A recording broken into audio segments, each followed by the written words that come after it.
जनपद बरेली के पुराना शहर काकाटोला निवासी निशार अहमद खां उर्फ शिवली ने आज एसएसपी ऑफिस पहुंचकर न्याय की गुहार लगाई, जहां उसने बताया कि शहमदगंज चौराहे पर छोटी सी दुकान जिसमें डिस्पोजल का सामान बेचता है, 20 जून दोपहर 12 से 1 बजे के बीच एक ग्राहक मनोज निवासी केसरपुर आया। वह पहले भी दुकान पर आ चुका है और दुकान से भी सामान खरीदता है।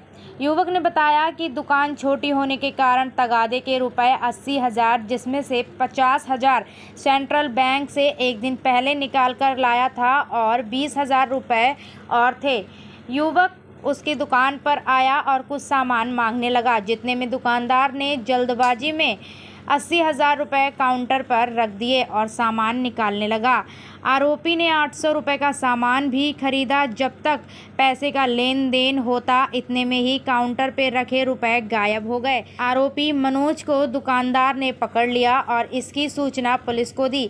पुलिस ने पूछताछ की और उसे रिहा कर दिया। जब आरोपी से पैसे लेने की बात पूछी तो उसने मना कर दिया, लेकिन उसके साथ आए एक उसके छोटे बेटे ने बताया कि सामान खरीद कर किसी को भेज दिया। वहीं दुकानदार ने बताया कि आरोपी की तरफ से दुकानदार पर दबाव बनाया जा रहा है कि वह 20,000 रुपये लेकर बात को रफा दफा कर दे। दुकानदार ने पुलिस से न्याय की गुहार लगाई, लेकिन कोई भी मदद नहीं मिली। आरोपी को बीमार बताकर छोड़ दिया गया। क्या नाम है आपका? कहाँ से आए हैं? मेरा नाम मोहम्मद सिद्दीक का पड़ता है। मैं शामिल चौराहे में डिस्पोजल की दुकान है, काकाटोले का रहने वाला हूँ। बल्दिया के निसार है। क्या मामला है? यहाँ पर आए हैं? मैं इसलिए आया हूँ कि मेरे अभी 20 तारीख वाले एक ग्राहक आया, पहले उसने सामान पूछा, चला गया, दोबारा फिर आया मेरे कहीं, तो उसने कहा कि सामान निकाल दो। उस पैर में मैं अपनी जेब से गड्डी निकाल के नीचे दराज में डाला था। उसने बोला, अरे आप खड़े हो गए और तुम मेरा सामान निकालो। तो उसके कहने के मुताबिक मैं जल्दबाजी में मैंने गड्डी यहीं छोड़ दी। काली पन्नी में बनी थी 80,000 रुपये, 60,000 स्टेट बैंक के थे, वो सेंट्रल बैंक के थे। 60,000 रुपये सेंट्रल बैंक से लाता, किताब वही थे। 20,000 रुपये मैंने और थे मेरे कहीं, उसी में बंदे दिए थे काली पन्नी में। उसके बाद मैं अंदर गया उसका सामान निकालने के लिए। मुझे कुछ नहीं माना, गड्डी कहाँ है, गड्डी वहीं रखी। फिर मैंने उसका सामान जब दे दिया, देने के बाद जब मैं लौटा, जब वो ग्राहक चला गया तो मैं उस पीरियड में कोई ग्राहक भी नहीं आया, कोई नहीं आया। जब मैंने देखा तो गड्डी गायब। फिर मैंने इधर उधर देखी, बाद में भागा तो 1.5 घंटे 1 घंटे बाद ग्राहक मुझे मिला। 1.5 घंटे बाद तो उसने मुझसे कहा, मैंने उसे पकड़ा तो भागने लगा, चला गया। सबको मालूम है, कहने लगा कि ना नहीं, मैं बीमार हूँ, मेरा ऑपरेशन हुआ, ये है वो है। हमने कहा आपने कुछ खरीदा किसी से? मिले? बोला ना मैंने कुछ खरीदा, मैं किसी से मिला हूँ अभी तक। उसके साथ 2 बच्चे थे। फिर उसे चौकी बड़ी मुश्किल से लेके गए। अगर नहीं खरीदा था, नहीं मिला था, मतलब अगर नहीं दिया बैठ के बात करता, नहीं करी। फिर चौकी जगह, चौकी में उसने कहा मैंने कुछ नहीं खरीदा। फिर उसके छोटे बच्चे से अलग ले जाकर दिया, उसने कहा कि सामान खरीद के दिया गया। और फिर एक जगह ने और ये बताया, बाजार में शाम को सामान खरीदा, उसने भी कहा उसको। मैं आ गया दुकान पे, मैंने कहा चलो, तो ऐसे वो कहने लगे, हेड करने लगे। अभी इस पर कार्रवाई, हेड ने उसे धक्का दे के बिठाला और कहा बोल पैसे कहाँ हैं? अभी तो तू कह दिया था कि हमने कुछ नहीं खरीदा, किसी नहीं मिला। अभी तो तू कह दिया, अब मेरा जो उसने सामान खरीदा दिखावे कि नहीं, वो अपने पास रखा। फिर बोला जाए इसकी तलाशी दे। अब वो एक चौकी में गए, चौकी में क्या कहा? चौकी में साहब पहले तो उस दिन के बाद उन्होंने सही गई सुराग लग गया था, लेकिन उस बात की मेरी कोई कार्रवाई मुझे टालते रहे। चौकी इंसाफ है, बल्कि और मेरी जरूरत नहीं। और जो उनके आके रिश्तेदार एक दिन आए, जिससे कहने लगे 10-20 वाली बात है, हमसे ले लो, हम सब जगह कर लो, ये तो बीमार आदमी कहाँ से देगा, और चाहे से ले लीजिए और ये नहीं दे पाएगा। तो अभी आप क्या चाहते हैं? नहीं चाहता मेरे रुपये मिल जाए। मैं मेरे पेटीएम लगूंगा दुकान पे, मैं सामान खरीदने आ गया था, पेटीएम के रुपये निकाल के लाया था। मैं सामान के छोटी शॉप है, लंबा चौड़ा मेरा। अब मेरे बारे में बाकी निकाल कर लिए करता है। और अगर मैं गलत बोलता हूँ तो मुझे सजा दी जाए, अगर मैं गलत बोलता हूँ। कर्मचारी कल्याण सेवा समिति बरेली कॉलेज बरेली के अध्यक्ष जितेंद्र मिश्रा एवं हरीश चंद्र मौर्य ने जिलाधिकारी को ज्ञापन सौंपा।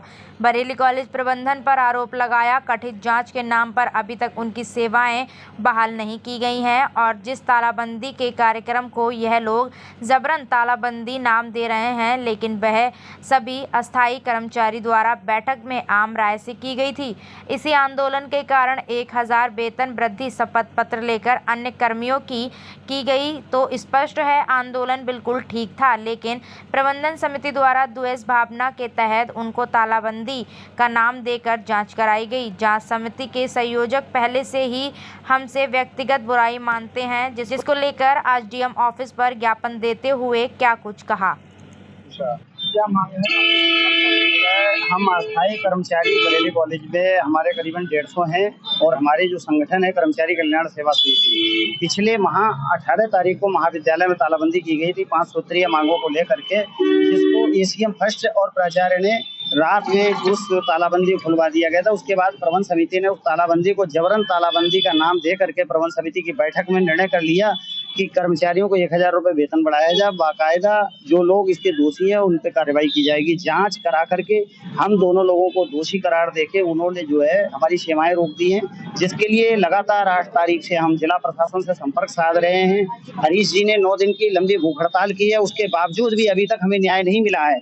अब जाकर के हमने ये निर्णय लिया है कि जिस तालाबंदी को आप जबरन तालाबंदी कह रहे थे, सेम उसी तरीके से हम दोबारा 28 तारीख को महाविद्यालय में जबरन तालाबंदी जो आप कह रहे हैं, जबकि जबरन तालाबंदी नहीं है, सबको बता करके डीएम कमिश्नर सभी अधिकारियों को सूचित करके पुनः हम 28 तारीख को महाविद्यालय में 28 तक तो इंतजार करेंगे, 29 को महाविद्यालय में तालाबंदी कर देंगे और उसके बाद प्रशासनिक अधिकारी हमारे बीच में आए और प्रबंध समिति के लोग आए, तब बैठ के बात करें कि वो तालाबंदी जबरन थी या ये जबरन तालाबंदी है। जबकि हम लोग कभी भी कोई भी काम जबरन नहीं करते हैं, उस समय भी सारा काम संवैधानिक था, नियमों के अंतर्गत किया गया था।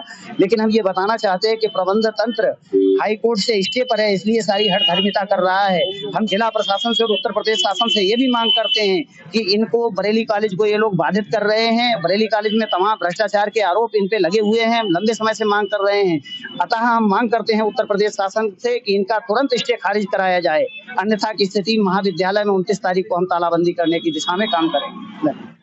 जनपद बरेली के सचिन कुमार महेश्वरी पुत्र श्री प्रदीप कुमार महेश्वरी ने एसएसपी ऑफिस पहुंचकर शिकायती पत्र देते हुए बताया कि बरेली में रक्षा संपदा कार्यालय में कॉन्ट्रैक्ट बेस एमटीएस कंपनी में नौकरी कर रहा था, जिसमें प्रति माह कंपनी वालों को हर तनख्वाह से पैसे देने का आरोप लगाया है।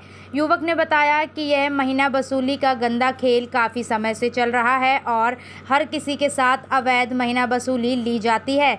जब तक काम करने वाले पैसे देते रहते हैं तब तक वह काम पर रखते हैं और जैसे ही पैसे देने से मना किया तो उनको काम से निकाल दिया जाता है। हर महीने पैसा देने के आरोप के साथ युवक ने सबूत के तौर पर फ़ोन के द्वारा लिए गए स्क्रीनशॉट भी दिखाए हैं। सचिन कुमार महेश्वरी ने बताया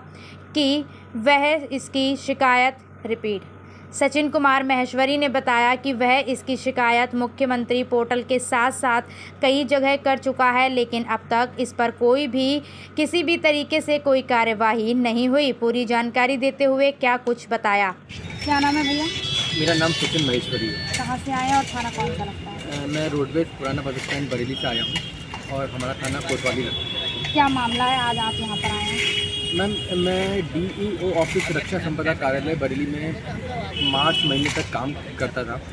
वहाँ पे काम करने के एवज में वहाँ के हिंदी टाइपिस्ट हैं रोहित पांडे जी, उनके द्वारा मुझसे हर महीने अवैध महीना वसूली की गई और हर महीने मैंने उनको कभी 1500 रुपये, कभी 1900 रुपये, कभी 2000 रुपये, कभी 2500 रुपये, जैसा उन्होंने कहा उसके हिसाब से उनको पैसा दिया।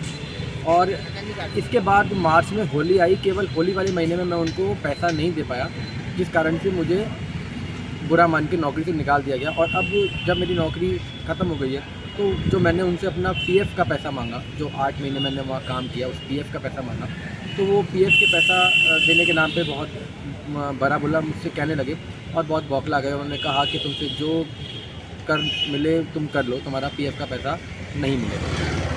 आप कितने समय से वहाँ पर काम कर रहे हैं? मैंने नवंबर से वहाँ से काम चालू किया था और लगभग मार्च के आसपास तक काम किया और इस पूरे समय में मैंने जितना पैसा वो कहते गए वो तो मैंने दिया ही। इसके साथ साथ वो अपने पर्सनल काम के लिए भी ऑफिस से पूरे दिन हम लोग को दौड़ाते रहते थे। हमने उस पर भी कभी कुछ नहीं कहा, सारा उन्होंने जैसा कहा हमने वैसा किया। परंतु अब जब नौकरी ख़त्म कर दी गई और मैं अपना पीएफ का पैसा मांग रहा हूँ तो वो पीएफ का पैसा देने से सख्त इनकार कर रहे हैं।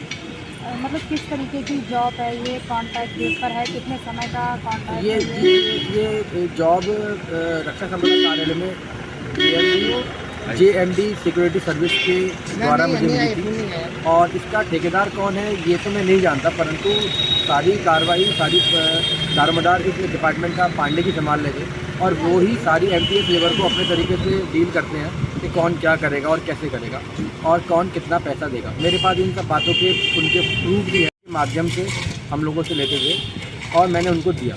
जितने भी लोग वहाँ पे काम कर रहे थे हर किसी से इस तरीके का जो है वो मंथली पैसा ले रहा है। हर व्यक्ति, चाहे वो माली हो चाहे वो कोई भी व्यक्ति हो, कोई उनको 1000 रुपये महीना देगा, कोई उनको 2000 रुपये महीना देगा, हर व्यक्ति से वो महीना लेते हैं। कहाँ शिकायत कर चुके हैं? जी, मैंने इसकी शिकायत तो सबसे पहले अपने DO साहब से ही करी थी, रक्षा संपदा अधिकारी जी से, और उन्होंने मुझे इस बात का बहुत आश्वासन भी दिया कि बहुत जल्द पांडे जी के खिलाफ़ एक्शन लिया जाएगा और तुम्हें तुम्हारा PF का पैसा दिलवाया जाएगा। परंतु करीब 2 महीने का समय बीत गया लगभग और कोई कार्रवाई नहीं हुई। इस कारण मैंने फिर इस बात को अपने मुख्यमंत्री जी योगी आदित्यनाथ जी से भी शिकायत करी और इस मामले में फिर मैंने महानिदेशक जी दिल्ली रक्षा संपदा कार्यालय को भी शिकायत करी और लखनऊ PD ऑफिस में भी इस बात की शिकायत की, परंतु कोई कार्रवाई अभी तक नहीं हुई और मुझे ऐसी उम्मीद है कि अब कोई ना कोई कार्रवाई इनके ऊपर अवश्य होगी।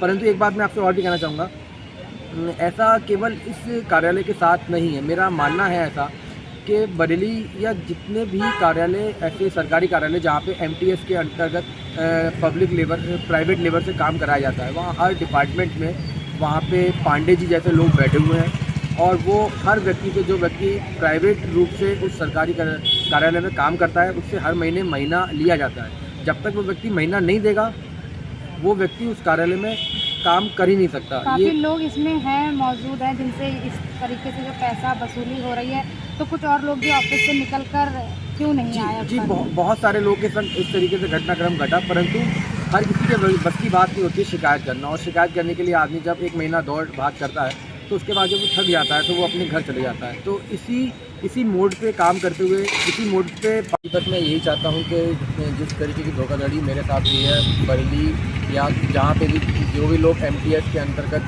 प्राइवेट लेबर के रूप में किसी सरकारी कार्यालय में काम कर रहे हैं, ऐसा उन लोगों के साथ ना हो और वो लोग अवेयर हो जाएं, और अगर ऐसा उनके साथ हो रहा है तो आपके चैनल में वो शिकायत करें, उन लोगों पर कार्रवाई होगी।